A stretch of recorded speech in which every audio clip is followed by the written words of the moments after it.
Pronti? 1, 2, 3. Buona la prima con veloci Daytona Di Cecco ed Eloy Joe Francis che lottano il comando. Eloy Joe Francis passa nei confronti di Daytona Di Cecco, terza posizione per Pharaon d'Or, poi Dark Lady Dayroom e alla retroguardia rimane Dacovo Mail. Primi 200 metri passati in 15,3. Sposta all'esterno Daytona Di Cecco che va a chiedere strada ad Eloy Joe Francis, la ottiene e passa così al comando Daytona Di Cecco.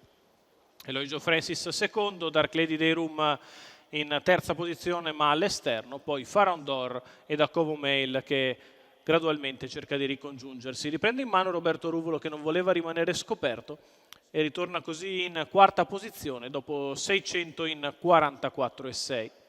Daytona Di Cecco in vantaggio nei confronti di Eloy Joe Francis, Pharaon d'Or, Dark Lady Dayroom e su questo rallentamento si ricongiunge definitivamente anche Dacovo Mail.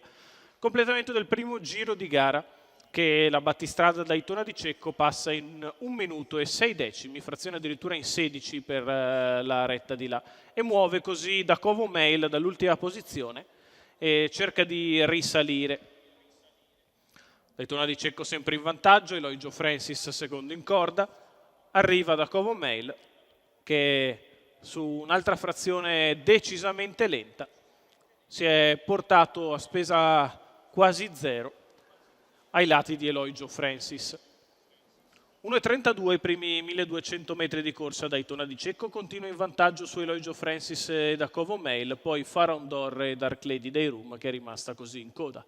Sulla curva di destra non cambia nulla, sempre Daytona Di Cecco a controllare le operazioni, muove in terza ruota Dark Lady Dayroom. Dark Lady Dayroom dal parziale in terza corsia, Daytona Di Cecco davanti prova a riallungare, Dark Lady che aggira Dacovo Mail il quale sbaglia.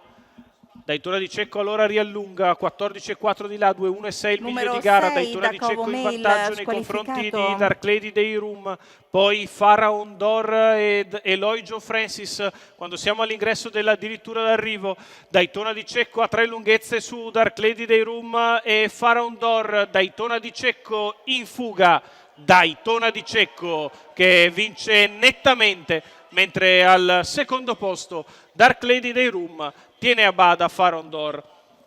28 spaccato la chiusa, 1,15,2 il doppio chilometro di Daytona Di Cecco.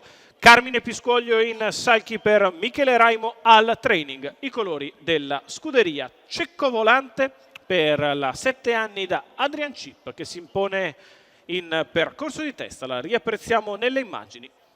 Facile vittoria di Daytona Di Cecco, seconda è Dark Lady Dayroom, terzo Pharaon d'Or.